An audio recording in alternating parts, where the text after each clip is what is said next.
제가 이 건물 소개를 시간을 안 둘 수가 없었어요. 네, 맞아요. 네, 이런 철학을 가지고 이런 교회가 있다는 게 너무 자랑스러웠어요.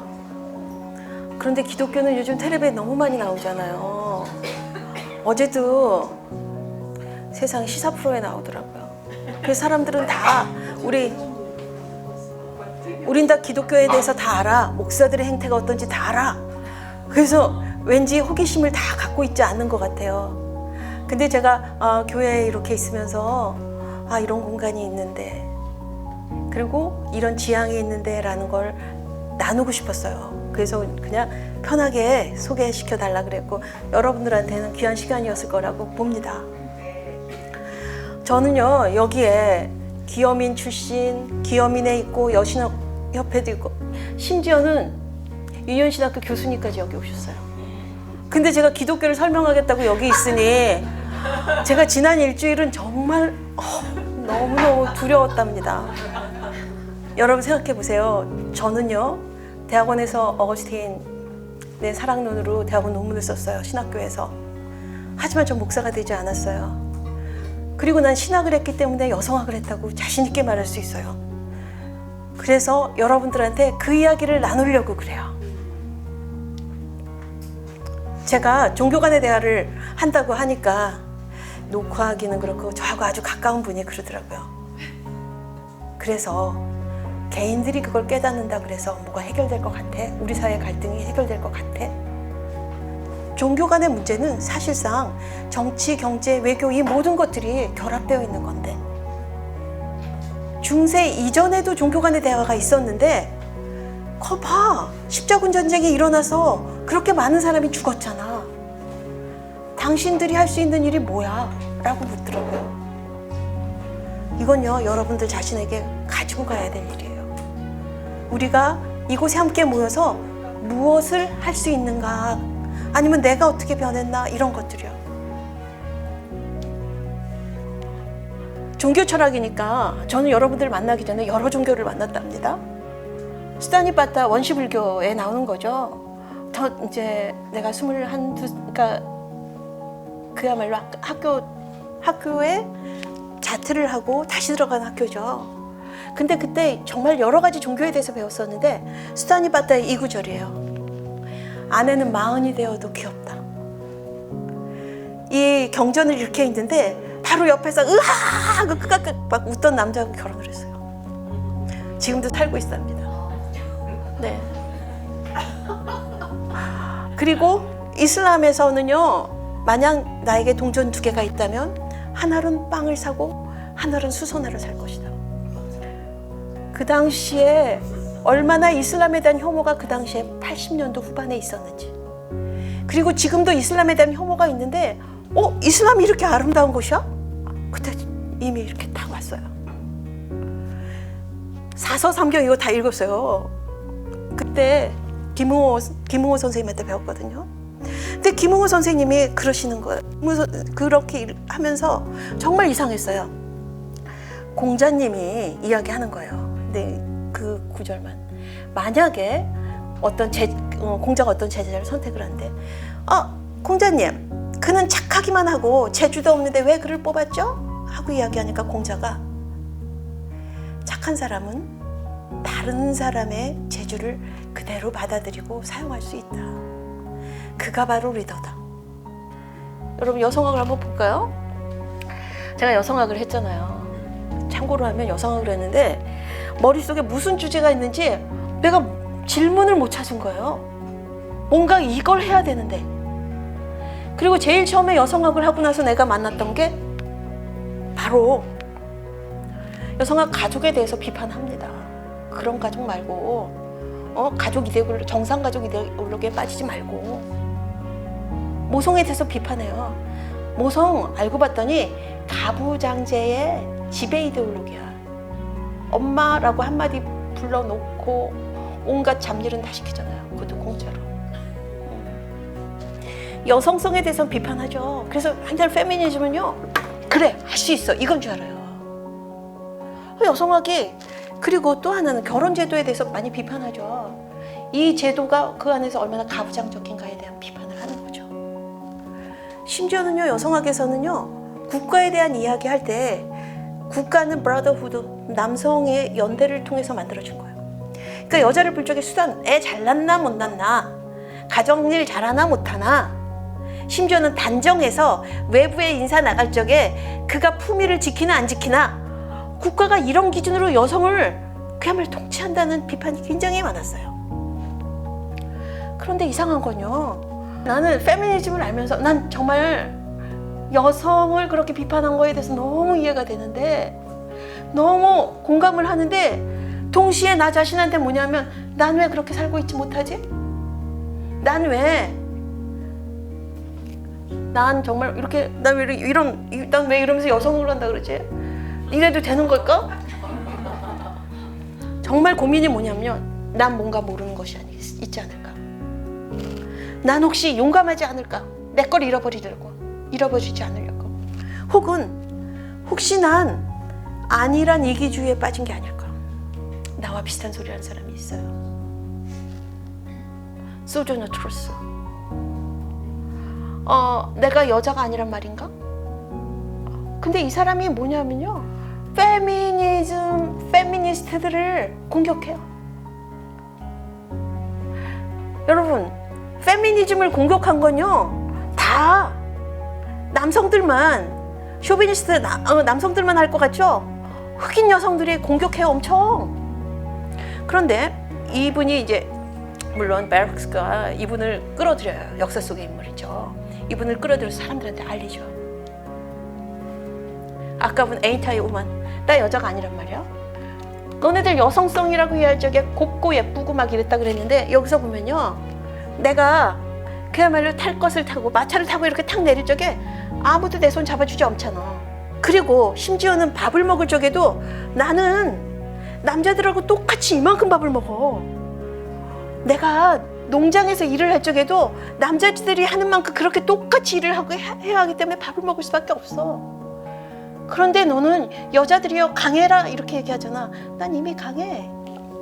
그런데 이 뒷이야기보다 이 베룩스가 이거 엔타이 워먼을 가져올 적에 이야기했던 거 뭐냐면, 어떤 여성들이요, 강해라고 이야기하는데, 어떤 여성은요, 나한테 강하라고 얘기하지 말라고 이야기하는, 이미 너무 자기의 에너지를 쓰는 사람이 있다는 거예요. 여러분, 외국 사람 얘기 같죠? 해녀들 연구해보세요. 그거 성공에 대해서 해녀 연구에서 나와요. 뭐라고 나오냐면, 해녀들이요, 우리들 여자들 힙하고 세다고 막 이야기하는데, 새벽에 일어나서 청소하고 밥하고 나가서 물일하고 돌아와서 또 다른 일하고 하니까 자기는 여자들이 강하다는 소리가 너무 지겹대. 때로는 너 약해가 여자들한테 메시지를 하는 거예요. 그리고 흑인 여성들이 말하는데, 여러분, 제가 백인 페미니스트 북을 다 읽을 적엔요, 어머나, 구구절절 다 맞는데 난 왜 이렇게 사나, 이렇게 생각했거든요. 근데 흑인 여성들의 얘기를 해보니까, 예를 들면 모성이에요. 야, 너네들 모성이 남성 지배의욕이라고 그렇게 비판을 하는데, 우리 애가 나가서 주머니에 손 한 번 넣은 거로 따바빵빵 총 쏘는 거 당해봐. 내가 모성을 발휘한다는 건 저항 이데올로기라는 거야. 모성이라는 건 이렇게 보면 지배의욕이지만 이렇게 보면 저항 이데올로기라는데, 왜 그렇게 퉁쳐갖고 사용하자고 이렇게 이야기해요. 그러면서 백인 여성들이 여성성에 대한 이야기, 모성에 대한 이야기, 심지어 국가에 대해서도 저는 깜짝 놀란 경험이 있어요. 어떤 이야기냐면요, 우리는 아까 국가 이야기할 적에 국회의원 보세요, 숫자 보세요. 국가는 남성이에요. 사실은 남성이 중심이에요. 그런데 그때 이제 아시아 페미니즘과 제가 관여하면서 일을 하고 있었는데, 그때 아프리카에서 온 여성이 뭐냐면, 페미니스트라면 민족주의자여야지 그러는 거예요. 테이블이 달칵 뒤집히면서 침묵을, 가르쳐야 되나 말아야 되나 이렇게 된 거예요. 그런데 여러분, 우리의 일제 강점기를 생각해 보세요. 국가가 약하니까 여자들이 끌려가서 유린당했잖아요. 식민지 경험을 한 사람들은요, 사실은 민족주의와 페미니즘을 분리할 수가 없는 거예요. 그러니까 민족주의라는 것도 어디서 보느냐에 따라서 그 해석이 달랐던 거예요. 이게 나를 도전하게 했죠. 제가 질문할 적에 왜 난 다른가? 왜 난 다른 사람하고 다른 목소리를 가지고 있었나? 근데 내 그 슈퍼바이저가 도나 하로웨이의 사이보그 매니페스토라는 그 책을 주는 거예요. 제가 이 책 읽으면서 참고로 유산을 2번 했습니다. 새벽마다 그런데 커피를 마시면서 보는 거죠. 근데 어느 날 딱 그 의미가 오는 거예요. 그냥 확. 내가 그랬어요. 사이보그 이야기는 서구 여성 이야기 아니야? 왜 아시아에서 온 나를 사이보그라고 그러는 거야? 왜 나를 키메라라고 하는 거야?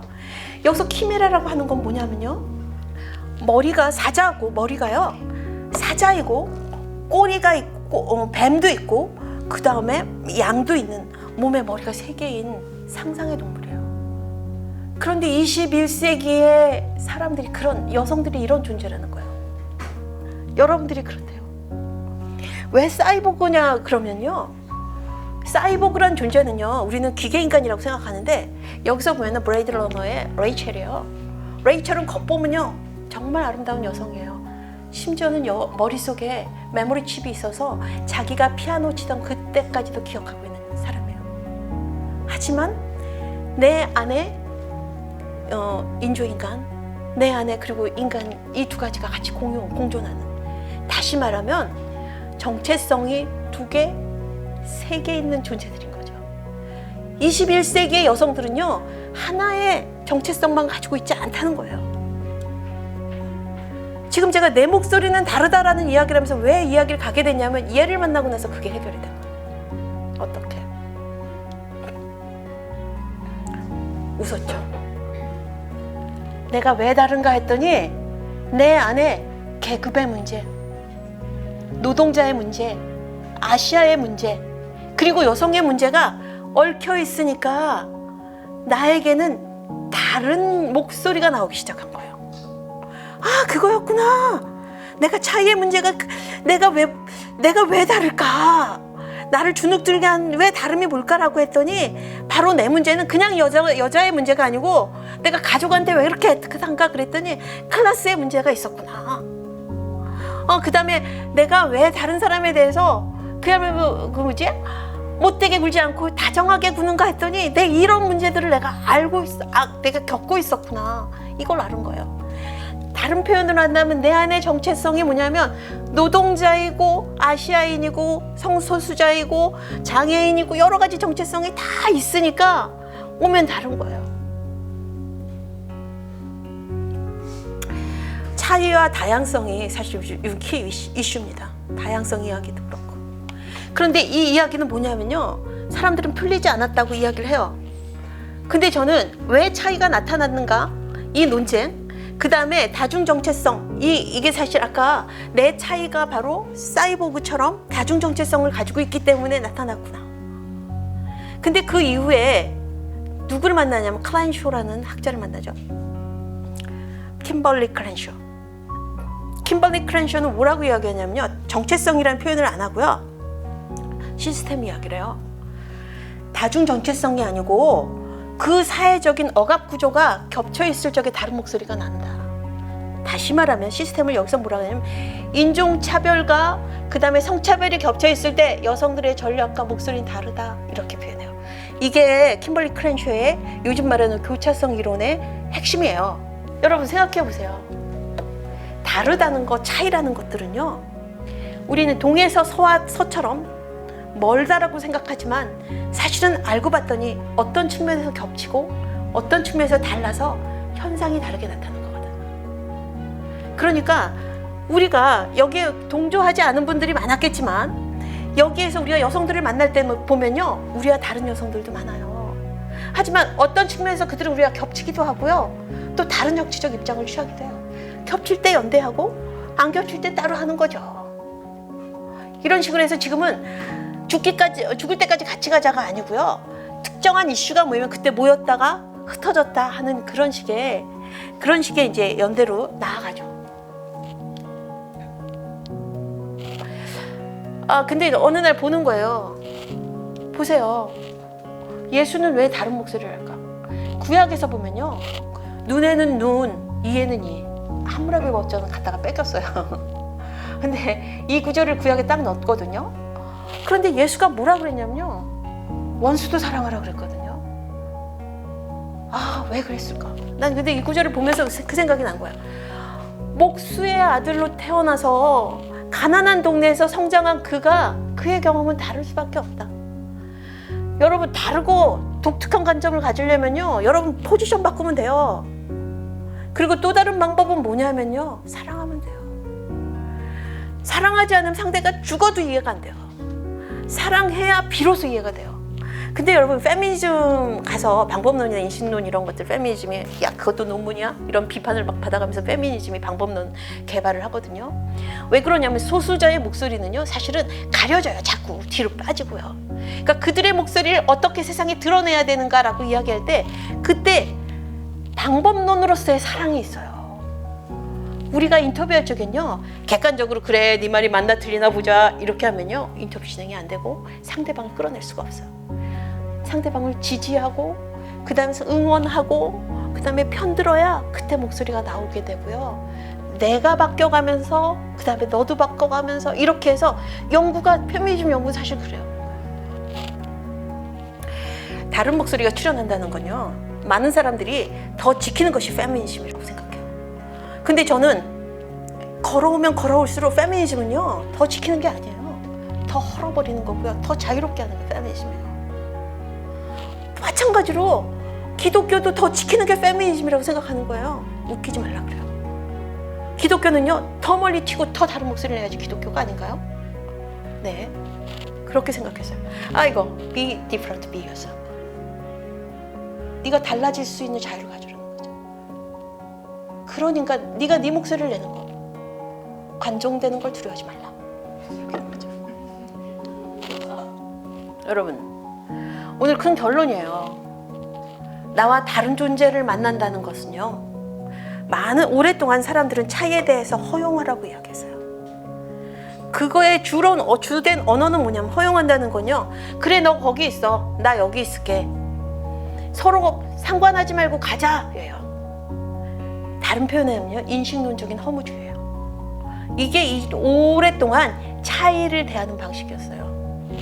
그런데 제가 차이의 철학, 이상한 선생님 그 드레즈, 그 다음에 푸코, 니체, 악자까지 들어가서 청강이지만 빠지지 않고 논문까지 써가면서 들었어요. 왜? 내가 자꾸 차이 이야기를 했는데 그렇다면 어떤 인식론적인 근거가 있는 거지? 하고 들어가서 차이의 서양 철학 그쪽을 한 거죠. 여러분, 나와 다른 존재를 만난다는 건요, 문제를 제대로 파악한다는 거예요. 다시 말하면요, 나는요 맨날 이렇게 보는 거예요. 그런데 나와 다른 존재의 경험을 만나는 건요, 여기서 보는 것까지도 하는 거죠. 어떤 문제를 한 곳이 아니고 다면적으로 본다는 건요, 문제 파악을 더 잘할 수 있는 더 강한 객관성을 가지고 있다라는 거예요. 차이? 그냥 인식론적 허무주의라고, 평행이라고? 아니요. 이 우리 사회의 문제 해결을 위해서 우리가 서로 다른 종교들이 만난다는 건 이렇게 미닝이 있다는 거예요. 리좀이라는 건 뭐냐면, 내가 낯선 곳과 부딪히는 순간 거기서 또 다른 생각이 나온다는 거예요. 여러분, 맨날 똑같은 사람 만나면 똑같은 생각밖에 안 해요. 내가 낯선 사람을 만나는 순간 그게 나를 딱 터치하는 순간 갑자기 어렸을 때 생각부터 내 안의 무의식까지 건들면서 새로운 생각을 하게 되고, 그 다음에 그것들의 구성으로 새로운 아이디어, 창의적인 아이디어가 온다는 거예요. 낯선 것의 경험은요, 바로 창의적인 어떤 경험이에요. 여러분들 여기에서 너무나 많은 리좀을 확정할 수 있는 기회죠. 세 번째는요, 우리가 갖추고 있는 인식론적인 책. 기독교 전혀 얼마 전에 처음으로 신부님하고 이야기했어요. 얼마 전에 처음으로 정말 사찰에 가서 그렇게 누웠잖아요. 여러분 같이 누웠잖아요. 세상에 성균관에 가서 공자왈 맹자왈 할 줄 알았더니 그렇게 행복한 시간을 가졌어요. 난 기독교의 그 틀이 아니고 밖에서 보니까, 아, 기독교가 의례가 좀 부족하구나. 아, 기독교가 다른 측면이 있구나 라는 걸 배운 거예요. 그러니까 우리가 다른 차이를 만난다는 건 이런 식으로 우리에게 좀 더 생산적 즐거움 이런 걸 준다는 거죠. 오늘 강의는 여기까지예요. 그러니까 여러분, 똑똑하진 않더라도 엉뚱해질 수 있으니 여러분 좀 더 엉뚱해지시고 더 차이를 만나시길 바랍니다. 이상입니다.